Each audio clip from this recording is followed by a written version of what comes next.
by Bill Cunningham, the Great American, tonight at the Cintas Center. An important event's taking place with a couple of thousand attendees, and it's going to commemorate the 50th anniversary of a big event that happened in Vietnam about 50 years ago today. And many are going to be there, yours including Rocky Bleier, the great Pittsburgh Steelers running back, and many other activities are planned. One of the people in charge is Dr. Gary Kirsh of the Urology Group. And Dr. Gary Kirsh, welcome again to the Bill Cunningham Show. Can you talk and tell the American people tonight what's going to happen at the Cintas Center, and why is this such an important event for people to know all about? Well, I'd be happy to, and thanks again, Bill, for having me on, and thank you for participating personally yourself tonight in our event. Yeah. And as you mentioned, today marks the 50 years since the last U.S.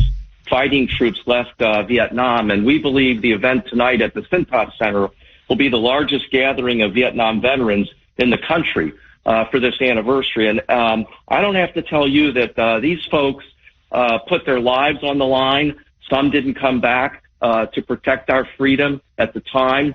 Some of it wasn't popular at the time. We all know this, and they never really received the recognition or welcome home that they deserved. And we want to do a small part to contribute to rectifying that tonight in Cincinnati, Ohio. March 29, 1973 is the date. 50 years ago today, the last soldiers, U.S. soldiers, left Vietnam. And Rocky Bleier lost part of his foot. And if somebody could have thought that a running back years later in Vietnam, when he lost part of his foot and came back to win 3 or 4 Super Bowls for the Steelers, that would be impossible. And the one thing that occurred is when I went back and reviewed on YouTube so much about what was going on, nobody had any clue who were born after the 1970s what it was like in 68, 69, 70, 71, 72, 73, when hundreds of thousands would protest. Campuses were ablaze. I can recall that Father O'Connor, who was the president of Xavier, several times would walk around campus with dismissal slips in his hand, and he said, any of you guys that act up, and they were all guys at that point, are going to be expelled from school, because at that point, UC had an armory, had a building that was on fire. It was common in state universities for the student bodies to overtake the administration and set the campus ablaze.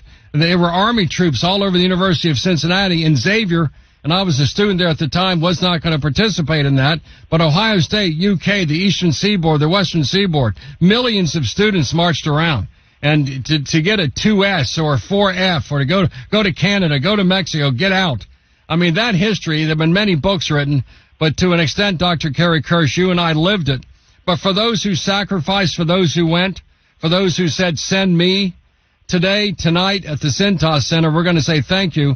And who's invited, Dr. Kirsh? Because I look at the lineup, its program starts about 7 o'clock to 9 o'clock. But who specifically, additionally, would you like to attend tonight? Well, the event, of course, is open to the public, and it's free, and we'd like as many people to come as possible to recognize these veterans. We have a great program, speakers, entertainment, a Bob Hope impersonator, almost like a USO show, and a number of veterans who are going to share their stories and their life with us. We expect a large crowd. We want more people to come. This is something that, as I said, is long overdue, a very complex time in our history, and these folks never received any recognition that they deserve due to the controversies around the war that you alluded to. In fact, when they came back, they weren't honored with parades. They generally took off the uniforms and simply went back to life, wanting no one to know that they served in Vietnam. Now think about that. No, absolutely. Many of them, some people got spit on for their service. And, of course, time has marched on, and we have different perspective now. We understand perhaps the war was the wrong thing to do, but at the time, it happened. People made a sacrifice. Others protested. But those who made the sacrifice never did receive the recognition that they deserved for following the wishes of their government into that arena. And we hope to play a small part in that tonight, as I said. And Dr. Gary Kirsh, we need a large turnout tonight. I know a few thousand are scheduled, but if you have any interest in this, this might be the last time, 50 years. Most of these men and women are in their 70s, some in their 80s. Time is wasting. And 50 years on today, March 29th, 1973, is when the last U.S. soldier left Vietnam. And the war kind of trickled on for a little bit longer until the U.S. Embassy was used to evacuate some of the Vietnamese that assisted. Things like My Lai and Mekong Delta, Ho Chi Minh, Hamburger Hill, those things are lost to history, but not lost to our generation. And is there a website to where I can send people to get more information? Yes, there is. The website is Honor Vets Event, all one word, honorvetsevent.org. And anyone tonight, the weather's going to be great. It's going to be at the Cintas Center. Program starts at 7 o'clock. And Dr. Gary Kirsh, once again, thank you for being one of the main parties putting this event together.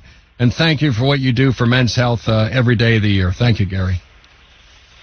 Thank you, sir. All right, let's continue. The line becomes available, 513-749-7000. And to think about that at the time, yours truly was given a number in the 30s, and I saved my draft card. And I found my draft card, and I was given a 4F when I went through my physical. And I thought, well, I won't have to serve because I was marching on the plains of Xavier to be a second lieutenant. And when I was finally drafted, I was rejected by the military because of a spine disorder, and I got a 4F, and the rest is history. I would have gone and done my duty, but nonetheless, it was very difficult, extremely difficult for those who served, and for almost 60,000 who were killed, and about 400,000 that were injured and still suffer the scars of war. Let's continue with more. Bill Cunningham, News Radio 700